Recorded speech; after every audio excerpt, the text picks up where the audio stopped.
cryotherapy was amazing. So I've managed to reverse my chronic inflammation. So I'm now in the top percentile of low inflammation. And I also reversed my age by 10 years as well. So that was another bonus of all the Yes. biohacking. So is that my cells are now 38. Hi, I'm Dr. Jodi Richardson, and this is Well, Hello Anxiety. In a world that often moves too fast, we're here to pause, breathe, and understand anxiety together. Each episode will explore practical strategies, share honest conversations, and uncover the science behind anxiety and well-being, all while creating a space where it's okay to not be okay. Let's continue this journey together.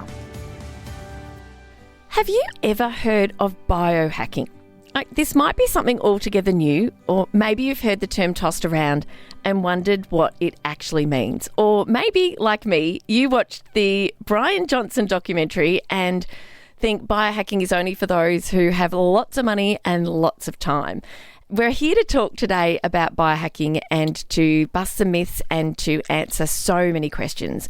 I'm especially interested to chat to my guest today about how she biohacks her anxiety, because anxiety is something that she knows well, like many of us do, and that's something I'm particularly interested to learn about. Biohacking is much more accessible for all of us than we might think. Other things that I want to talk to Camilla Thompson today are about longevity and just living with more energy, which is something that a lot of my circle of friends and the people I kind of move through life with are talking about. Energy and vitality, more of that, yes please.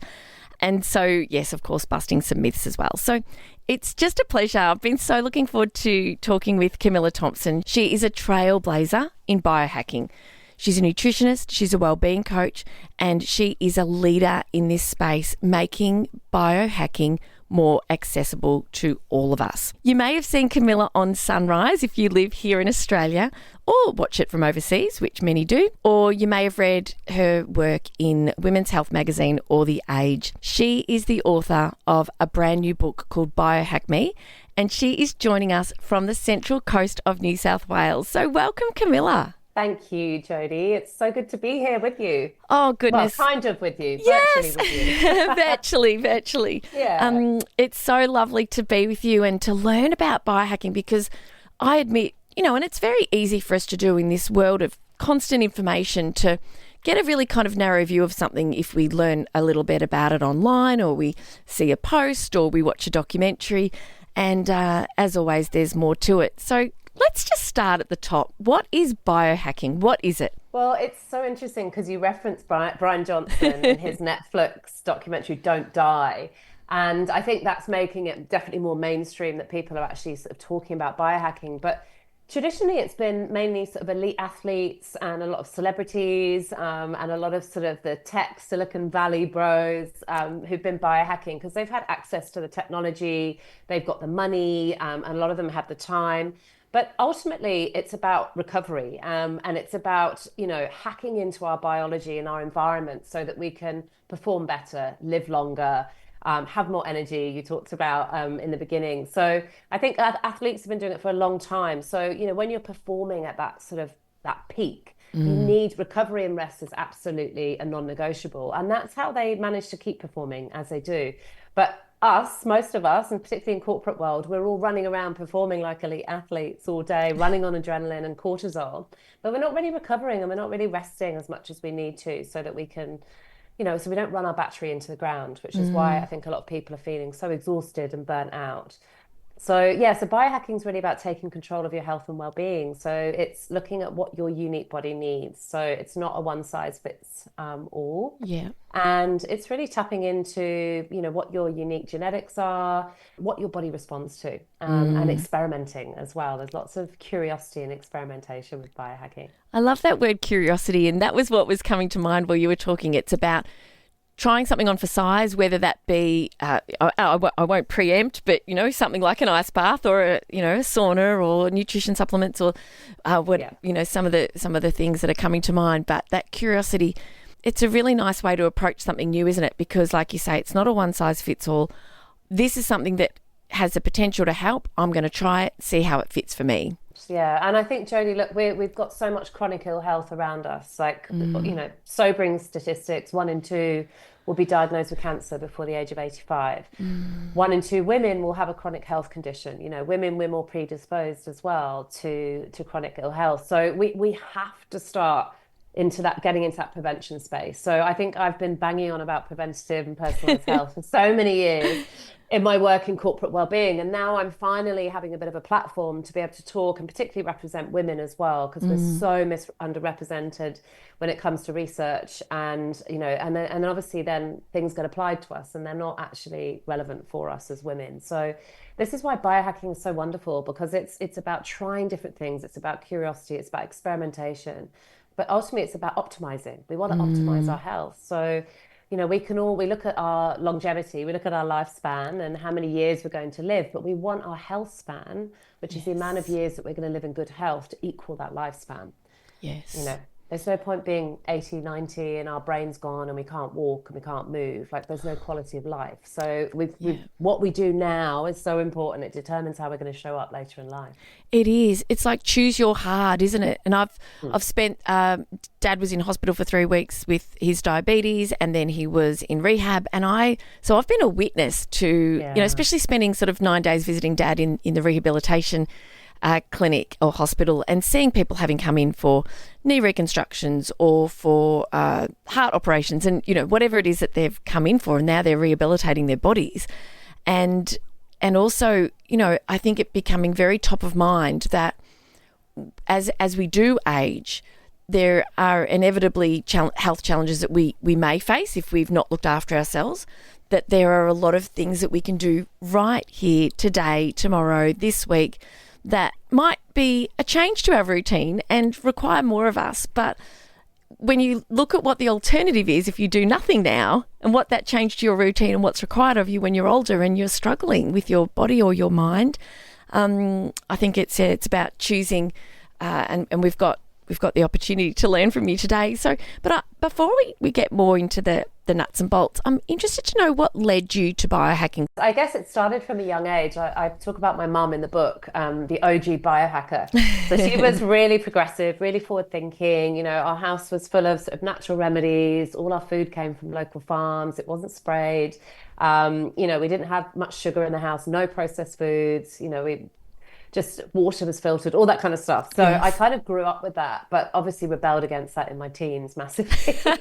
And it was like junk food and alcohol and, you know, all the rest of it. But I came back to that. And I think sort of there's been a few pivotal points in my life. And it's funny, when I was thinking about coming on this podcast, and obviously the title being Hello Anxiety, and I thought about, God, anxiety has underpinned so many parts of my life, so many situations in my life. There's always been anxiety underlying there, and it was quite reflective for me thinking about it. I think I sent you an email because I was like, wow, I didn't realize how much anxiety's played a part in my life, particularly from a young age. I think I went into you know, a lot of safety behaviors and struggled with anxiety.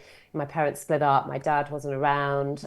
You know, my mum was struggling because, you know, it'd been quite a bad breakup. So I think my anxiety started from a very young age. And then I think I sort of started suffering with depression, but I didn't realize. It's only been in sort of the last 10 years, an old school friend of mine found some letters in her garage at home when they were cleaning out her parents' house, that I'd written her when I was about 12 or 13. And I was talking about having depression, and it was a real eye-opener, because I thought, God, I only really got depression later in life with postnatal depression. But actually it happened, you know, when I was in my teens, and it was so long ago. It's not something we talked about. It's not like now with young people where there's so much support. So it's been interesting. I think my mental health journey has been with me. I mean, it's with all of us, isn't it? But it's been with me through thick and thin. But I think my first thing, I got quite severe postnatal depression with my oldest son, Ollie, who's now 22, and, you know, horrific labor, and struggled with bonding, and he was really distressed. I was really distressed. And she ended up getting into traditional Chinese medicine as a way of trying to heal. So I took SSRIs. Unfortunately, they weren't the right ones for me. They just had a really adverse effect. I put on a lot of weight, couldn't get out of bed, felt even more depressed. hindsight, should have gone back to the doctor and said, hey, these aren't working. Hook me up with something else. But I didn't. I thought I knew best. So I came off them, and that was a really, really traumatic time because I've just had a complete breakdown. And that's when I found TCM. So I started acupuncture and Chinese herbs. And I was like, wow, okay, there is other stuff out here. Pharmaceuticals have their place. That's not Yes, what I'm saying here. But of I really course. got into that all sort of alternative path. TCM Um, being traditional Chinese medicine. yes. So Yes, yeah. So yes. getting jabbed with lots of needles and funky herbs and Funky they are. yeah, they really are. But look, it was absolutely life-saving for me and really transformed my health. And I found my joy and my passion and my purpose, and I got myself back on track. But yeah, I mean, what really got me into biohacking is I lived in mold for probably about 8 years unknowingly and just was so unwell. Like I kept getting immune system issues, ridiculous anxiety through the roof. Um, and I was constantly dehydrated. It was like I had a permanent hangover. Mm. And but I was healthy. I was eating well. I was exercising. I was trying to do everything, but my body was just breaking down all the time. So I eventually found out I was living in mold. And that's when I spent sort of 18 months trying to reverse the damage that had been done and the chronic inflammation. And really, biohacking became an absolute lifeline for me to get well. How did you discover that mold was the underlying cause of all of these challenges you were experiencing? Yeah, look, a good friend of mine works in mold remediation in Sydney, and she came over to my house. And at that point, I was pretty much in bed a lot of the time. It was mimicking arthritis in my body. So I was creaking around, every bone hurt. I was in so much pain.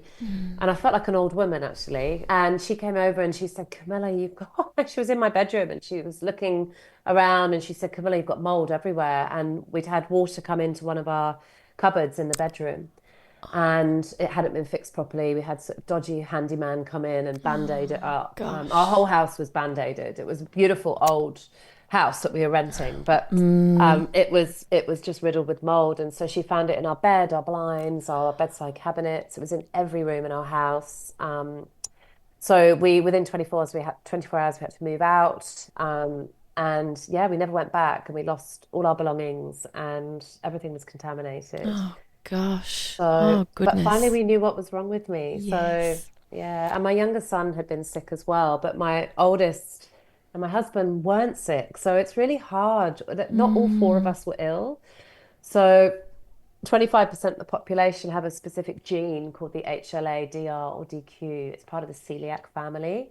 And that means that you're more predisposed to mold illness. Your body doesn't recognize it as a foreign object when we inhale those mycotoxin Spores. spores. Yes. It just wreaks havoc and it disrupts all your systems. So it affects your brain. I had it growing up into my nose, which is, why my mental, cognitive, I was brain fog, anxiety. Yeah, it's nasty stuff. Yes, it is, and it's probably not something that people often think about in their homes. Something to look for. It might just be, oh, that's just something I'll get to later, or if they notice a few black spots kind of on the curtains or something, and so just goes to show how significant an effect it can have. We live in a breeding ground in Australia because we get all this rain and then we get the humidity, and so it is pretty much everywhere. It's hard to get away from it, but you just have to do what you can to mitigate, and dehumidifiers and air purifiers and things like that to kind of prevent it from getting Yeah. too bad. Look, I'm so sorry to hear of what you've been through. You're on this mission now to be able to share so much about biohacking and what can really make a difference for us. So well, let's dive into it. Let's get into biohacking. Tell us all about it. What can we learn from you today that can make a difference for us, please? Yeah, look, Jodie, I think you mentioned at the beginning is making biohacking accessible. So I think a lot of people are seeing the media and thinking, oh, this is, he's spending millions of dollars a year and, they're spending all day biohacking and doing all these incredible things. I mean, pushing the realms of what we thought was possible with extending life. So it is really fascinating. But for us just normal people that just Mere day to mortals. day, yes, that only have, small pockets of time. Biohacking's great because it's hacks, right? So it's Yeah. sort of evidence-based droplets of goodness that you can kind of put into your life that's going to help you to feel better and perform better. So for me, when I spent 18 months trying to get the mold out of my body and detoxing, infrared saunas were like my go-to. So I think saunas are something most of us have can get accessibility to, whether or not they're at a gym or a local place, or I have one in my garage. Like it's the best thing I've ever bought. I had that every time I got in a sauna, I felt better, and that's because it gets rid of mold. So it helps with detox because you're sweating everything out. So there's been amazing research into saunas, a big Finnish study that shows that it actually extends our life. So I think infrared saunas are one of my favorite biohacks, definitely. Yes. Um, but some simple things like just natural light in the morning. I mean, it's hard at the moment because we're waking up and it's pitch black dark. I have something called a happy lamp, which I have near my bed. So when I wake up and it's dark, I just put the little happy lamp on and that mimics natural light. So it still gives me that light. So they're really great for anyone that's struggling with sort of seasonal affective disorder at this time of year, where it's kind of a lot of people getting up in the dark. So yeah, that really helps. And, things like cold showers, so good for our resilience. Yes. It is getting cold. I have to say this morning I was having a warm shower and I was like, am I going to do cold or not? And I was like, yes, you've got to walk the talk, Camilla. Come on. So I did the cold at the end, just 30 seconds. That's enough, and it's so good for your skin and your hair. And one of the old tricks that the models used to do was washing their hair in cold water because it made it shine more. So there we go. Ah, there we There's, go. Before we go there's a on, tip. you've already given us three, we're off to a flying start. I want to go back to with the sauna. How Yes. often are you in the sauna and how long for? Yeah. So I do 30 minutes at about 65 degrees, and I do that every other day. Yep. So I'm just, yeah, that's 3 to 4 times a week is ideal if you can, just for maximum benefits. I think the Finnish study showed if you do it twice a week, you get X amount of benefit, 3 to 4 times. So and there was a whole reduction in all case mortality and stuff. So it's really, they really are amazing. But infrared, the Finnish style with coals, they're both equally good. They kind of do different things, but you're still getting that same impact. You're still sweating, detoxing, reducing inflammation, fighting any kind of viruses and things that are in the body. So lots of benefits for saunas. It's literally my happy place. As soon as I get in Yes. one, I'm like, yay, I'm warm and it's just love them. So Yes. that's definitely been something that's really helped me over the years. And then obviously, if you can do the cold after the warm is good as well to do that contrast therapy. Yes. There's a lot of controversy about ice baths at the moment and women, and I think there's a lady, I think it's Dr. Stacey Sims. Yes. She's been Sims, a yeah, and guest. so yeah, so she's really kind of going, hang on, we've got to really look at what women respond to and what's happening, and so there's lots of different schools of thought around. No, it's fine for women, but I think you've got to be. Some women are fine, some aren't. So I think you've got to just be intuitive. Like if you run high on cortisol and you're getting in an ice bath and you feel like it's causing too much, adrenaline and cortisol, then it might not be for you. Whereas if you can get in there and relax and breathe and you feel like you're in a Zen place, which some people do, then your nervous system's responding differently. So I think we just need to be mindful of, how much our body can tolerate as women. There's a lot of ego in ice baths. It's like, how long can we do one for? It's like, after 2 minutes, there's no other benefit, as far as I'm aware. And so 2 minutes, there's no people are in there for 10 minutes. It's just pointless. Anyway. I'll tell you a quick funny story. I was with my friend Selena, and we were having going down to the recovery lab Yes. near us, and we were in compression boots. We're doing sauna and ice bath, and we saw that there was a wall. There was actually on the wall. There was like, if you can stay in for 8 minutes, you get your photo and you go on this wall. And her daughter was on the wall. Her teenage daughter. She's like, Yeah. right, we've got to get on the wall. Anyway, we stayed in for like 9 minutes, and we were like, "Oh, what is everyone talking about?" But we later found out the temperature of the ice bath we were in was much higher than what it Right. had been. I don't know if someone had changed or what had happened, but for whatever reason, we thought we were like, these superhuman, like these super women, like, oh, we can hack this, like what's all the fuss about? And then we realised, and then when the next time we came back and it was like 4 degrees, we were like, oh my goodness, Takes the breath away. does Yeah. it does indeed, Yeah, yes, it yeah. does. But look, cold showers are fantastic. The ocean, like we have, like literally Australia is like the biohacking capital of the world, really. We've got everything on our doorstep. Nature is one of our best biohacks. Like most biohacking technology is trying to replace nature. It's trying to replace natural light, or it's trying to replace grounding or things like that. So I think, we really do have to tap into nature, because that's just such a great biohack for our mood and our health and everything. So that's a good one. Cryotherapy is good to try as well if you don't want to do the ice bath. So I did that a few times. It really helps to reduce inflammation. Can you talk us through the experience of cryotherapy for those who are not familiar with how that kind of, like, it's obviously we know it's cold. How does it differ from being in really cold water? So it's kind of like dry ice. So it's about minus 130, some of it, if you're gonna, it's cold. And you stand, don't you? You stand up, you're in like a unit, and it comes in, and normally you have music so you can dance, because that kind of keeps you from freezing into a frozen statue. And then you have like gloves on, and you have something around your ears, and you have some socks and shoes on as well, so you don't freeze your feet onto the platform. But it's short. It's only like sort of 2 to 3 minutes that you can do cryotherapy. You can do it for longer. I've done it for longer, but yeah, so that's great. And you don't get wet. So you're not wet cold, you're kind of dry cold. But that really helps to reduce inflammation. And I got diagnosed with something called CIRS, which is chronic inflammation response syndrome, which is from mold poisoning. So it's a mold illness. And that means that your body's always in a state of chronic inflammation, because the mold has caused so much damage, and oxidative stress. So cryotherapy was amazing for that. That really helped. So I've managed to reverse my chronic inflammation. So I'm now in the top percentile of low inflammation.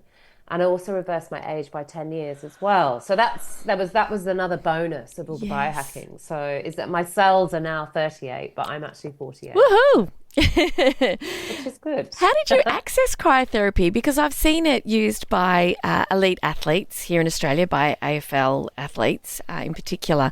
How would a person go about finding a place where they could experience cryotherapy and it's available to the public? Yeah, look, there's lots of places around. So there's different chains. There's Cryo Plus. There's various different places. So Bondi Junction, Rehab Wellness. Those guys have got excellent cryo. That place is amazing, actually. Rehab Wellness in Bondi Junction. Wow. There's a similar one up in Byron called Social Remedy. So these are kind of like gyms, but recovery centers. They've got red light therapy, they've got saunas, they've got magnesium pools, they've got cryotherapy, the compression boots that you mentioned earlier, which are fantastic for people that are sitting a lot as well. Those compression boots are really good, or if you're flying, or just really good to help the circulation in the body. But yeah, cryo is more accessible than you think it is, actually. Yeah, great. That's so good to know. It's so good to know. With biohacking, are there any approaches that we wouldn't be familiar with? Because cryotherapy is not something that would have come to mind for me, but something kind of a little bit left of centre that makes a significant difference to health that listeners may not have been exposed to before or heard about previously. Well, there's a few. So I think something that's going to become bigger and bigger is hyperbaric chambers. They call them HBOTs, but the hyperbaric chambers are incredible for healing. So again, athletes have been using them for years. So if they've got an injury, they'll go into the hyperbaric chamber. You get oxygen, the pressure. It's literally like you're taking off on an aeroplane and landing. It's quite uncomfortable for the first few minutes, and then it eases. You kind of what's the word when you pressure, you sort of equalize do the pressure, equalize, yes. and then it's great. But so I think they're going to become more and more popular and accessible. They used to be these huge, massive tanks, and now they're making them into much more accessible units that you can use in different places. You can have them at home. You can actually buy one at home. So that I think we'll see more. Red light therapy is just going from strength to strength. So I think particularly women, we've all been in to have our face done and had the light therapy, and that's becoming more and more popular now when we look at actually how it helps to repair our cells. So we've got something called the mitochondria, which is like the powerhouse of our cells. It's like our internal battery. I talk about it in my book. It's also the inspiration behind the Force in Star Wars, which I love. So it's like we've all got the Force within us, which is fantastic. But we're now going, okay, what can we do to sort of reverse some of those hallmarks of aging? So things like mitochondria damage, which is sort of a bit like wearing our mobile phone down, and like Apple, after about 5 years, they purposely the phones start degrading, right? Well, our Yes. bodies are very similar. So we need to charge them back up. So red light therapy is fantastic for that, as well as intermittent fasting, which I'll talk about in a minute, because that really is an amazing biohack. Um, but yeah, so red light helps to charge that sort of on a really deep level. And they've been doing some amazing research in Australia. They did some research into Parkinson's and how it's reducing some of those symptoms from Parkinson's. Is that right? Wow. Yeah, yeah. And also how it helps repair our gut health. It helps balance our hormones. They're even looking at how it can improve our eyesight. I've been trying. It hasn't worked yet for me. Like you, I wear glasses. Yes. But I'm like, I've got to biohack my eyesight. That's my next project. But yeah, so I think red lights are some things to look out for. Hydrogen water is another one that's becoming very popular. So that's just regular water, and you're popping your hydrogen tablets in, and that's creating that hydrogen water, which does all sorts for our energy and our gut health and repairing the cells as well. This is so interesting. What are we looking for when we are interested in using red light therapy? Because I've seen products coming through the market, and whether they're a facial mask or they're lights that you can buy to have in your home, what should we look out for? Because I imagine that whenever there are these hacks that are evidence-based that can make a difference, that there's equipment that may or may not meet the standard that we need to get the benefit 100%. from it. Yeah. They have to be medical grade, and you want them to be TGA approved. Okay. So there are lots of cheap things coming out of China. I mean, majority of stuff comes out of China, but the cheaper products, and you're not going to get the benefits from them. So you've got to make sure that you're buying reputable. Like, I work with a company called Bon Charge, and their equipment is amazing, and really they're ethical and all the rest of it. So I'm sure it all gets made in China, but it gets made at a high quality, and their stuff is medical grade. So that's really important.